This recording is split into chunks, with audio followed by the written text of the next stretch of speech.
क्या आपने कभी महसूस किया है कि बिना किसी स्पष्ट कारण के भी आपका मन बेचैन रहता है?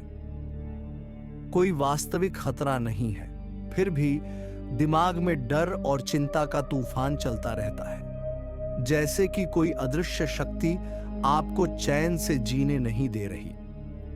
अगर हां, तो यह वीडियो आपके लिए है, क्योंकि आज हम जानेंगे कि भगवान बुद्ध के द्वारा बताए गए तरीकों से कैसे हम चिंता और बेचैनी से मुक्त हो सकते हैं। और इस वीडियो के अंत तक आपको एक ऐसा गूढ़ रहस्य पता चलेगा जो हजारों सालों से बुद्ध की शिक्षाओं में छिपा हुआ है। तो आइए शुरुआत करते हैं एक रोचक बौद्ध कथा के साथ, जो आपको चिंता से मुक्त होने की दिशा दिखाएगी।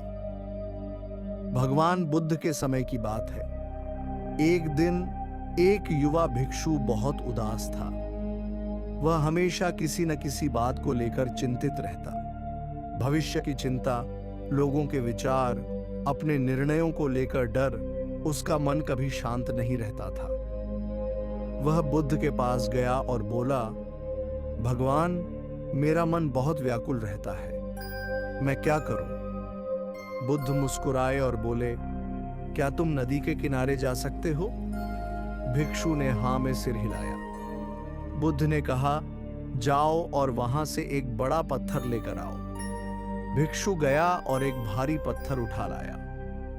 बुद्ध ने पूछा, अब इसे उठाकर नदी में फेंको। भिक्षु ने वैसा ही किया। बुद्ध ने पूछा, अब देखो, क्या पत्थर नदी में तैर रहा है? भिक्षु बोला, नहीं भगवान, वह डूब गया।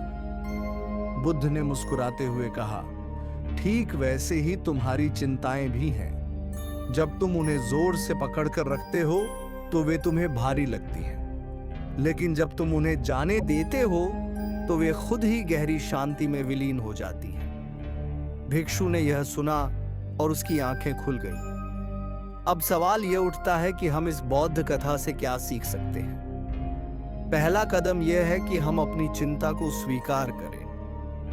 भगवान बुद्ध ने कहा था, जहां जन्म है वहां दुख है। दुख से कोई नहीं बच सकता, न अमीर, न गरीब, न राजा, न साधु। हर व्यक्ति के जीवन में किसी न किसी रूप में चिंता या पीड़ा आती ही है। लेकिन समस्या तब होती है जब हम इस चिंता को अपना दुश्मन बना लेते हैं। हम इससे लड़ते हैं, इसे दबाने की कोशिश करते हैं, और यही गलती हमें और भी ज्यादा तनाव में डाल देती है। बुद्ध हमें सिखाते हैं कि चिंता से लड़ो मत, उसे पहचानो। जब आप अपनी चिंता को स्वीकार कर लेते हैं तो वह आपको उतनी तकलीफ नहीं देती जितनी तब जब आप उससे बचने की कोशिश करते हैं। अब सवाल यह है कि हम इसे स्वीकार करने के बाद क्या करें? इसका उत्तर है ध्यान, यानी माइंडफुलनेस। भगवान बुद्ध ने सतिपट्ठान सूत्र में 4 प्रकार की स्मृति साधना बताई थी। पहला, शरीर पर ध्यान देना। दूसरा, भावनाओं को देखना। तीसरा, अपने मन को समझना। और चौथा, विचारों का निरीक्षण करना।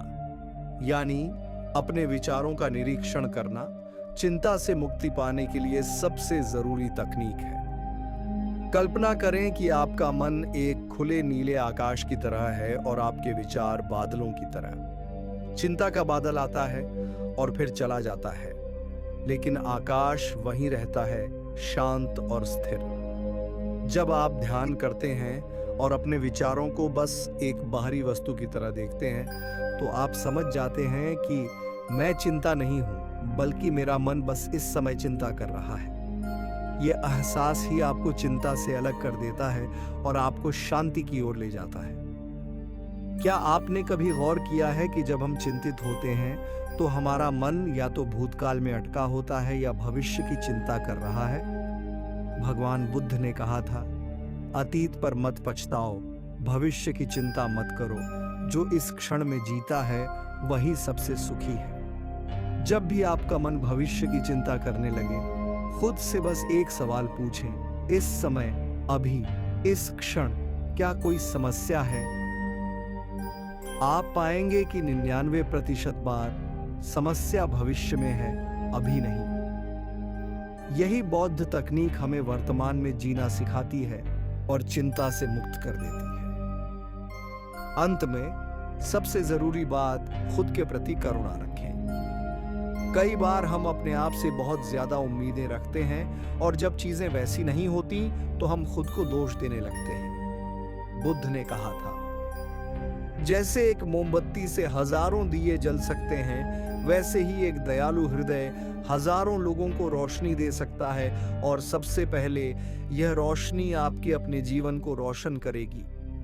इसलिए खुद से प्यार करें, खुद को माफ करें और अपने मन को हल्का रखें। तो दोस्तों, आज हमने सीखा कि भगवान बुद्ध के मार्गदर्शन में चिंता और बेचैनी से मुक्ति कैसे पाई जा सकती है।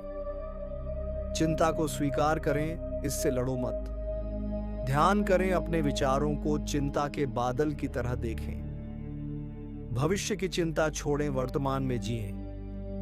खुद के प्रति दयालु बनें, परफेक्शन की उम्मीद न रखें। अगर आपको यह वीडियो अच्छा लगा तो लाइक करें और कमेंट में बताएं कि आप सबसे ज्यादा किस चीज की चिंता करते हैं। और हाँ, मन बावरा चैनल को सब्सक्राइब करना न भूलें ताकि आप ऐसी ही और भी प्रेरणादायक कहानियां देख सकें।